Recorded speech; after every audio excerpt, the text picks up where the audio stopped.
We've got some free advice from a mechanic this morning. Yeah, I'm going to show you how to winterize your car. We got Fox 28 Britt Conway and Elkhart. Britt, it's all ball bearings these days, huh? Oh, yeah, you know it. I really don't even know what that means, but I'm just going to go with it, Steve. So, of course, winter is around the corner. This is the time of year you want to start thinking about winterizing your car. I'm here with our service professional, Dale Petskowski. So, in the last segment, we were talking about some of the things to put in your car, and I think this is really important in case you get yourself in a situation that you might not have prepared for. So, we've got kind of some things set up over here. What are we looking at over here? This is what everybody has at home. If you don't have one at the store, you can get. It's just a blanket. To have that in there for any reason, you slide off the road, the car doesn't start, you don't freeze. Just a tire checker. This is an air pump. In case you get a flat tire, it plugs into the cigarette lighter, and you can attempt to pump up a tire.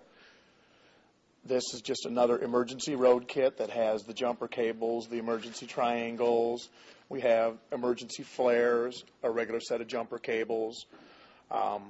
Just some of the normal items you would want to have in your trunk. And other things to think about, too, maybe that the windshield wiper scraper or a shovel, yes. Maybe some bottles of water. So a couple other things you want to keep in mind. A bag of salt. Bag of salt is something else to keep in mind. If you're on the ice, just to sprinkle some and wait a few minutes, and you might be able to get out. Okay, so now before you actually get to maybe having to use some of these things, some things you can do is focus on the engine area and also your tires. Correct. So what is this little gizmo right here? This is a tread depth checker. What they used to use the penny and now, of course, the quarter. It's to check the depth of the tire treads. And what is preferable? What are you looking for? Above 3/32, which is about, 3 millimeters or so.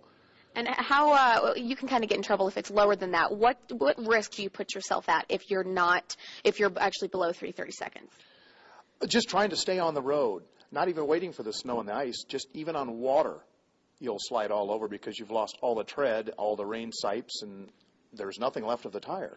So, and when you move beyond tires, of course, in a newer car like this, you can't necessarily pick out what you need to work on when it comes to winter car care. But what things will people need to focus on in their engine area? The battery, the belts, the hoses, have the antifreeze checked with a tester. And is that something that most people can do on their own? Some, yes, not all. That's why when you come here, we always inspect these things every time you come in. So, of course, something to keep in mind, things you can check on your own and also things you can just come in and have your service professional check.